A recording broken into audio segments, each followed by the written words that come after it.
You are not losing because you are not smart enough. You're not losing because the world is unfair. You are losing because the people around you are watching you react, watching you complain, watching you burn out in public. And they have already decided that you are not dangerous. Dangerous is not about anger. Dangerous is not about aggression. Dangerous is about one thing: the moment someone sees that you no longer need them to survive.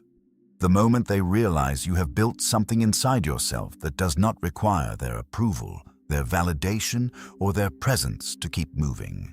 That moment does not come from motivation. It does not come from watching a video and feeling good for an hour.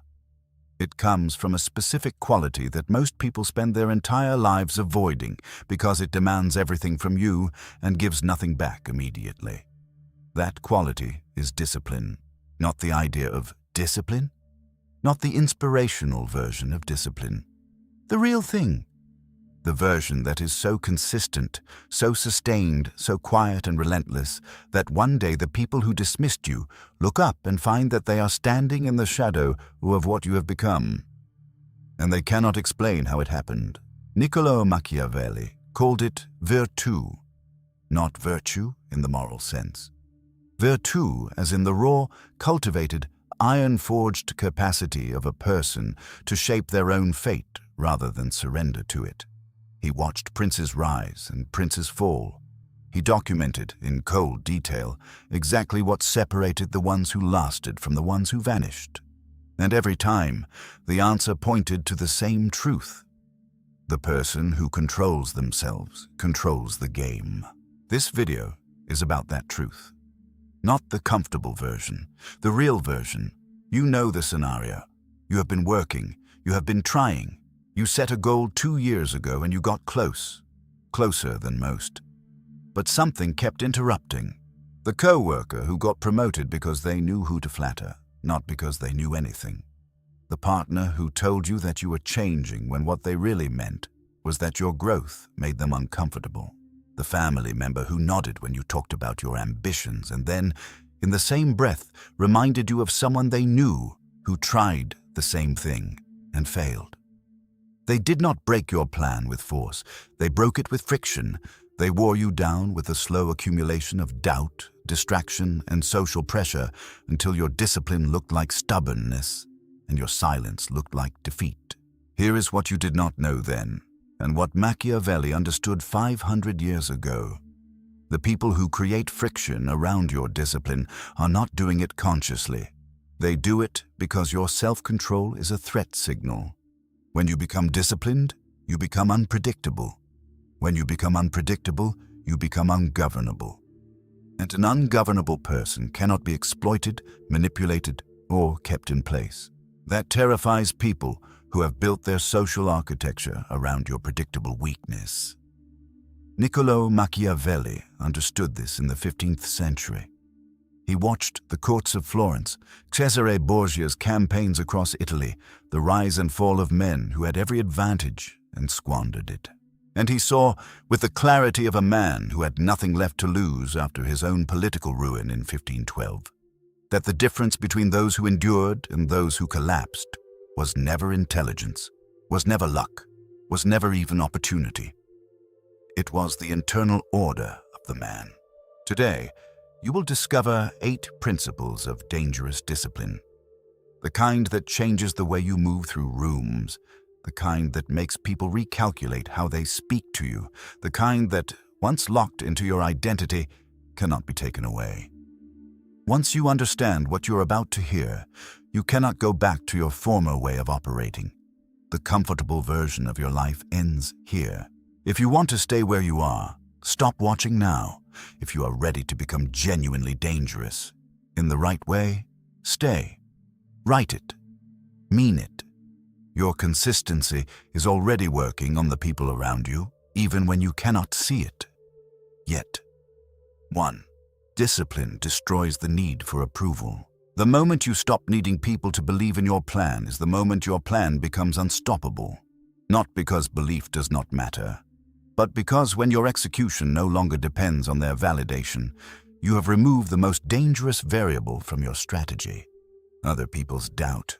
Machiavelli wrote in The Prince, "A prince ought to have no other aim or thought, nor select anything else for his study, than war and its rules and discipline. For this is the sole art that belongs to him who rules, and it is of such force that it not only upholds those who are born princes, but it often enables men to rise from a private station to that rank."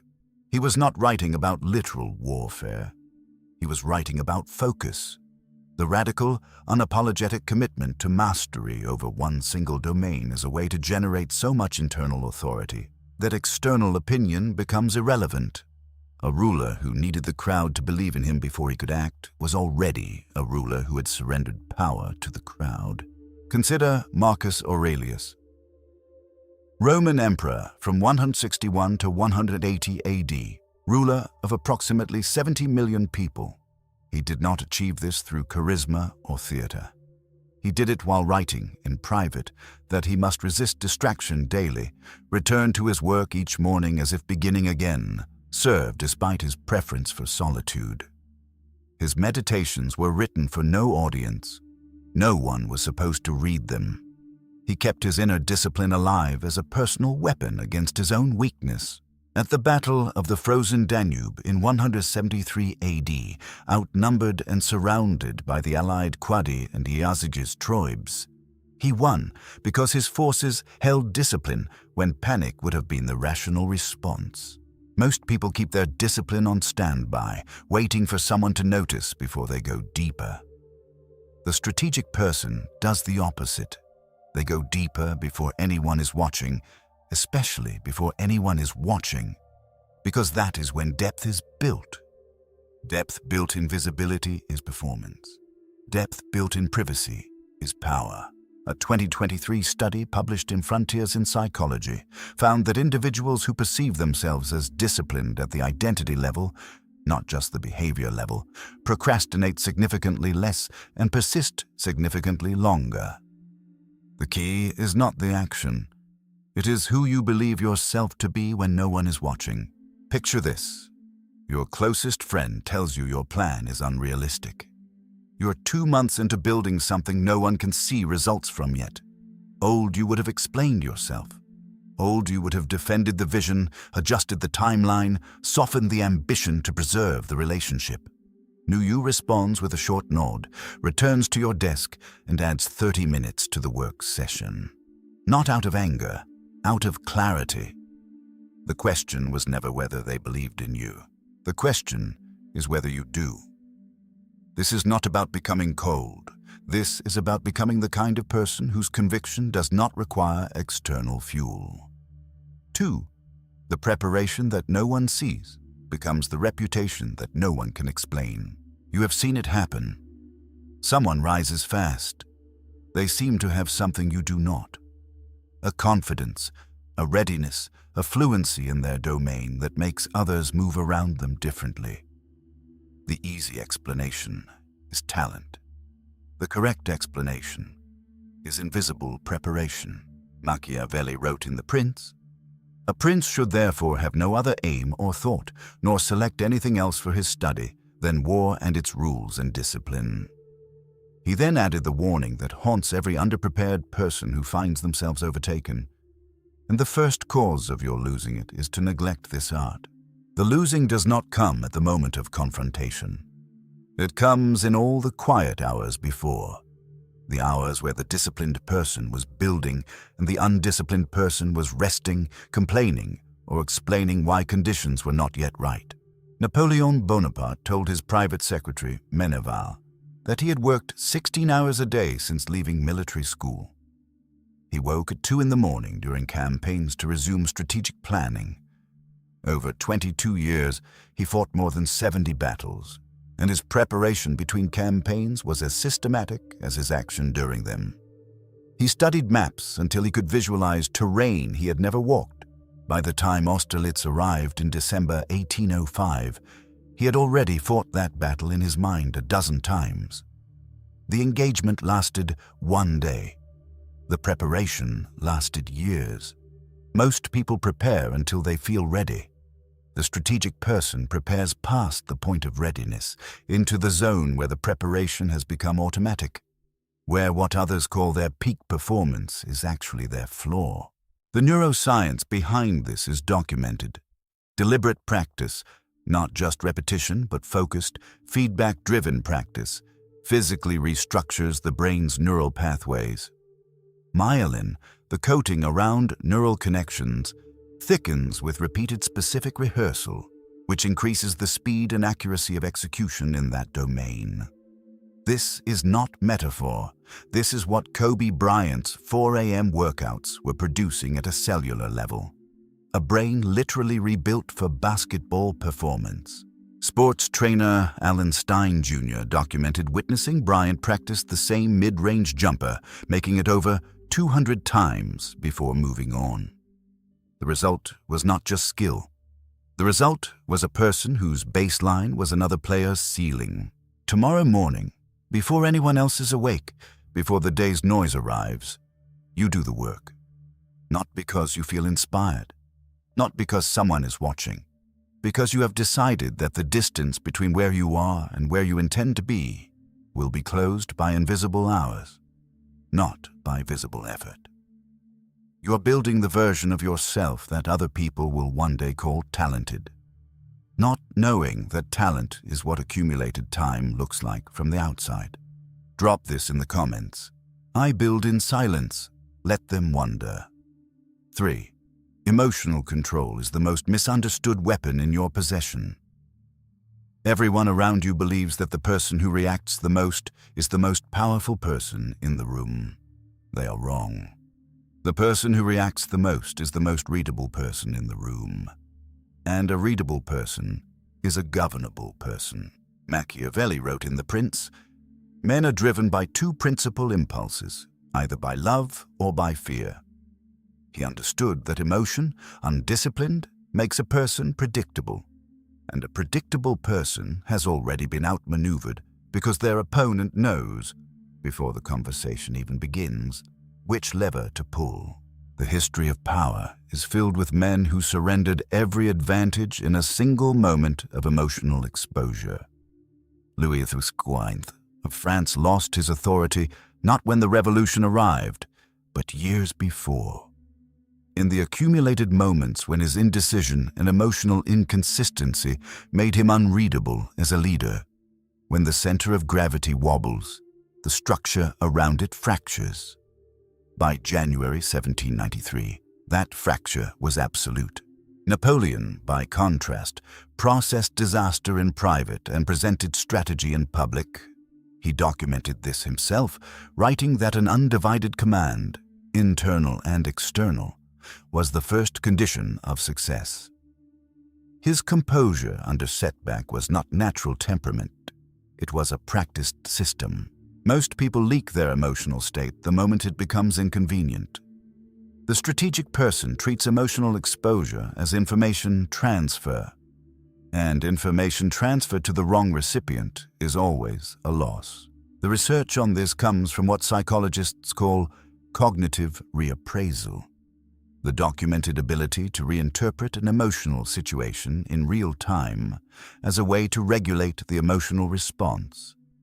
Studies show that individuals who habitually use cognitive reappraisal have lower levels of cortisol in high-stakes environments, better working memory under pressure, and more accurate decision-making in moments of conflict.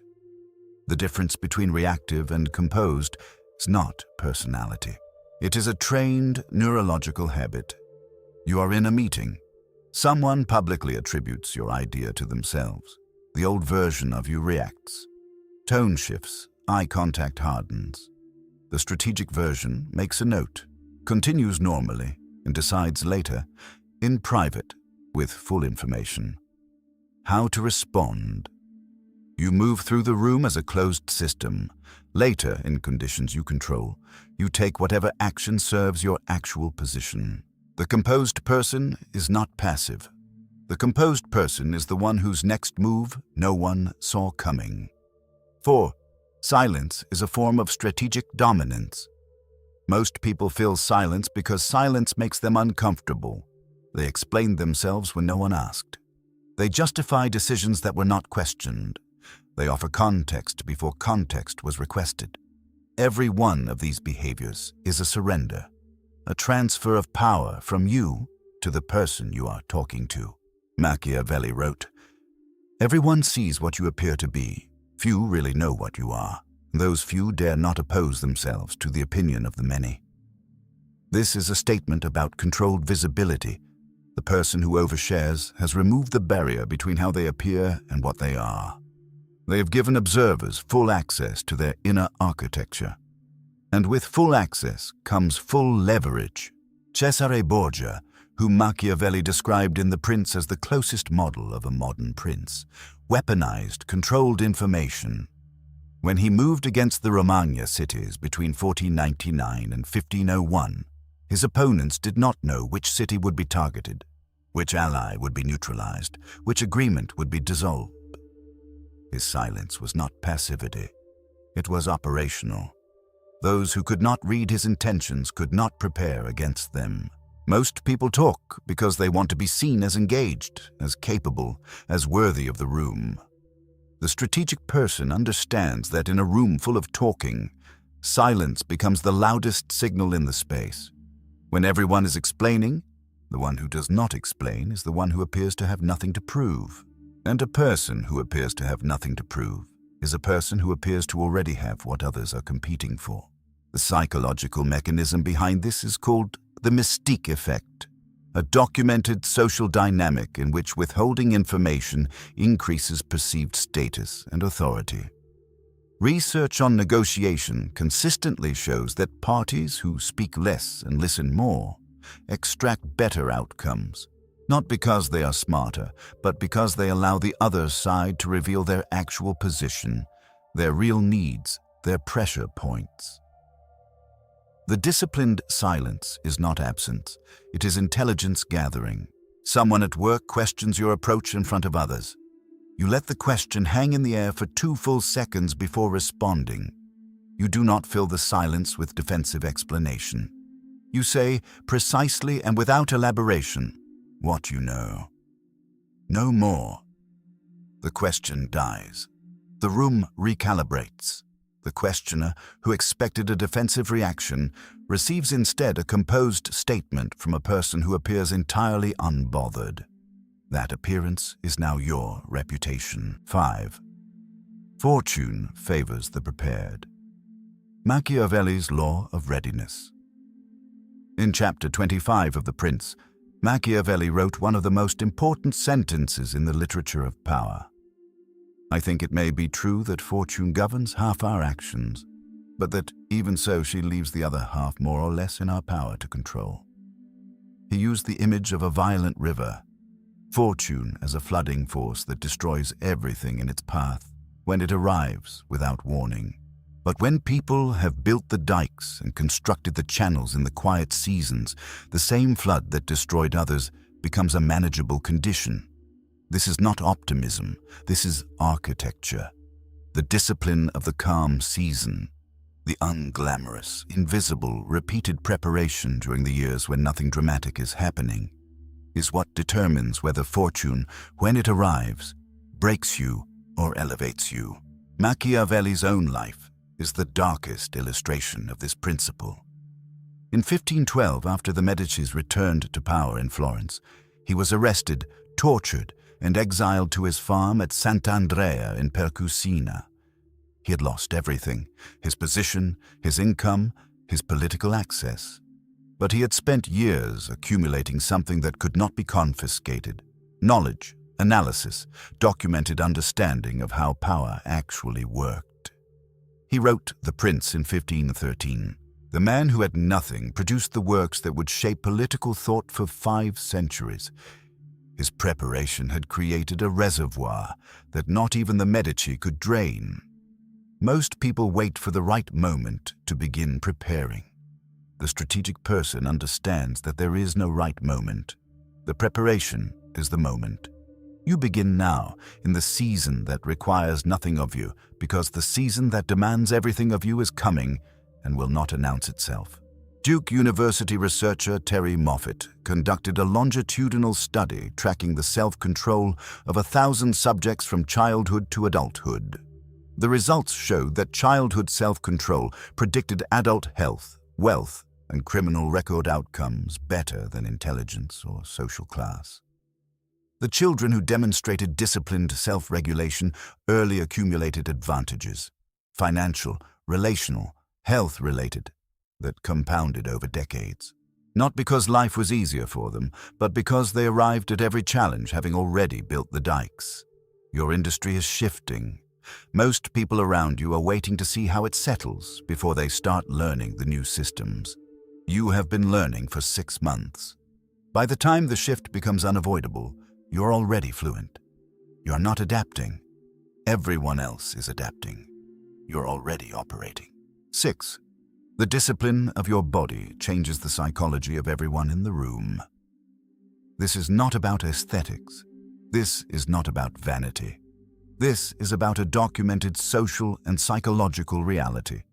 The physical expression of discipline sends a signal before you speak a word, and that signal reshapes how people interact with you. Machiavelli wrote, "Few men are brave by nature, but good order and discipline in many make men so.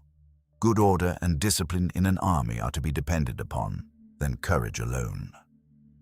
He was describing armies, but what he was observing was the way that physical order, maintained under pressure, communicates a quality that no words can convey.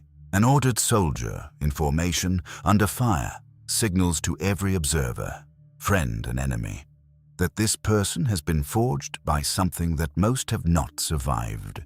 Your body is your most visible communication, not for what it looks like, but for how it moves. A person who sleeps poorly and avoids physical challenge moves through the world in a way that people read at a neurological level before they consciously process it. The slight slump, the slow response. These are signals the body broadcasts about its internal state. Other people receive them whether or not anyone intends to send them. Kobe Bryant built one of the most documented physical disciplines in sports history, not because he wanted to be admired for it, but because he understood that the body's condition is a system of stored preparation. His 4 a.m. workouts, documented by sports trainer Alan Stein Jr. and NBA coach David Fisdale, who witnessed them firsthand, produced a body that had been rehearsed for competition thousands of times before competition arrived. Fisdale reported arriving at a training facility before the 2008 Beijing Olympics and finding Bryant already completing his second workout of the day while his teammates were finishing breakfast. "Everybody else's alarm clock just went off," Fisdale said. The physical discipline created a permanent psychological advantage, not just for Bryant, but over his opponents, who knew before the tip-off that they had not put in what he had put in. Purdue University research published in Social Psychological and Personality Science found that people perceived as highly self-controlled are simultaneously respected more and treated as if they feel less, as if discipline means they do not suffer the same way others do. When the world assumes your discipline is effortless, they orient around you differently. They give you more. They challenge you less. Most people treat their body as a consequence of their life. It reflects what happened to them. The strategic person treats their body as a precondition of their life. It determines what becomes possible. 7. Never explain your transformation to people who benefited from your limitation. When you change, when the discipline begins to take effect and the results begin to accumulate, a very specific social pressure emerges. People who knew the old version of you will apply subtle and not so subtle pressure to return you to the version they found comfortable. They will call it concern. They will call it keeping you grounded. They will say you have changed, as if change were a diagnosis. Machiavelli wrote in The Prince, "There is nothing more difficult to carry out, nor more doubtful of success, nor more dangerous to handle, than to initiate a new order of things." He wrote this about political reform, but the sentence holds at the personal level with perfect precision. The new order of things is you, and the resistance it generates is not because your new order is wrong. It is because your new order makes the old order visible as a choice rather than a fate. When you rise, the people who stayed where you were must now decide whether to explain their stillness as wisdom or acknowledge it as fear. Most will choose to explain your movement as the problem. Benjamin Franklin, born in 1706 as the 15th of 17 children to a candle maker, had 2 years of formal schooling. By his early 20s, Boston saw him as arrogant, too ambitious, insufficiently deferential. He left without explaining himself. He went to Philadelphia, built a print shop, organized the first public library in America, conducted the electricity experiments that would define him globally, and became one of the architects of American independence. The people who framed his ambition as arrogance were not wrong that he was different. They were wrong that different was a problem. Your transformation will make certain people uncomfortable. That discomfort is data. It tells you that what you are building is real enough to be felt. A change that no one notices is not a change. A change that produces friction is a change that is threatening something. Most people manage the comfort of those who are threatened by their growth. The strategic person manages only the growth itself. The psychological mechanism. When someone in a close social group significantly increases their status, other group members experience what researchers call relative deprivation, a documented response in which one person's gain is unconsciously processed as a relative loss. This generates social pressure on the rising person to slow their progress. Recognizing this pressure as a psychological artifact, not a moral instruction, is the first step to moving through it without being governed by it. You do not owe anyone an explanation for who you are becoming. 8. Discipline that lasts is identity, not effort. Here is the distinction that separates temporary change from permanent transformation. Effort is what you do when you are watching yourself. Identity is what you do when no one is watching, including you. Machiavelli wrote, "It is not titles that honor men, but men that honor titles." He meant that authority is not conferred, it is inhabited. A prince who behaves like a prince, regardless of circumstance, creates the reality of princeship from the inside out. A disciplined person who performs discipline when motivated but abandons it under pressure never truly becomes disciplined. They perform discipline on good days and revert to their identity on hard days. And hard days are most days. The distinction between identity-level discipline and effort-level discipline is one of the most important findings in modern behavioral psychology. Angela Duckworth of the University of Pennsylvania, whose research found that self-discipline predicted academic performance in 8th graders better than IQ scores, later distinguished between 2 types of self-regulation: those who used willpower to resist temptation moment by moment, and those who had designed their environments and identities in ways that made the temptation largely irrelevant. The second group did not experience discipline as struggle. They experienced it as consistency, because the behavior aligned with who they believed themselves to be. Marcus Aurelius did not write the Meditations as motivation. He wrote them as a daily recalibration of identity. Each morning, he reminded himself of his values and his standards, not because he had forgotten them, but because identity is not a fixed state. It decays under pressure if it is not maintained. The Emperor of Rome, with unlimited resources and absolute power, still needed to write to himself every morning to stay the person he intended to be. Most people approach discipline as a series of heroic efforts on specific bad days. The strategic person approaches discipline as an identity they maintain on every ordinary day, which means that when the bad days arrive, they are not fighting against their nature.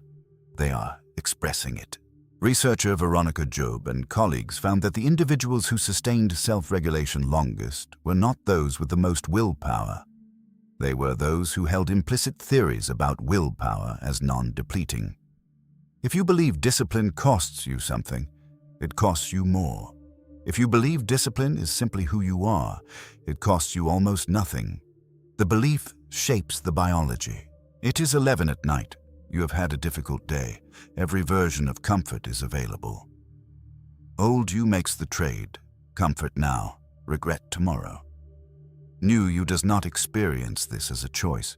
New you goes to sleep because the morning work session is already scheduled, already expected by the internal version of yourself that has established standards. You do not fight the temptation. The temptation does not hold the territory where identity already lives. Discipline destroys the need for approval. Because when you no longer need them to believe in you, no one can stop you. The preparation no one sees becomes the reputation no one can explain. Because what others call talent is accumulated in visible time. Emotional control is your most misunderstood weapon, because the readable person is the governable person, and you refuse to be readable. Silence is a form of strategic dominance, because in a room full of noise, the one who says less holds the most. Fortune favors the prepared, because the dikes you build in the quiet seasons are what hold when the flood arrives. The discipline of your body changes the psychology of every room you enter, because before you speak, you have already been evaluated. Never explain your transformation to people who benefited from your limitation, because their discomfort is proof that your change is real. Discipline that lasts is identity, not effort, because the person who has internalized the standard does not fight it. They live it. You're not the same person who started this video. Not because you were told inspiring things, because you encountered a framework that matches the reality of power. Not the comfortable version, not the version that protects feelings, but the version that Machiavelli observed in the courts of Renaissance Italy and documented with cold precision. The game has not changed since 1513. The forces are the same. People still respond to internal order with an authority that no title can confer and no setback can revoke. The person who masters themselves first controls everything that comes after. Not as a guarantee, as an overwhelming probability. You have the information. The only question remaining is what you will do with the next hour. Write it and mean every word. The person who can say that without flinching has already begun the transformation.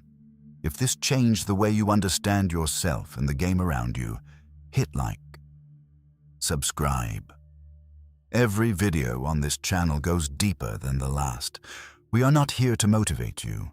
We are here to make you genuinely dangerous.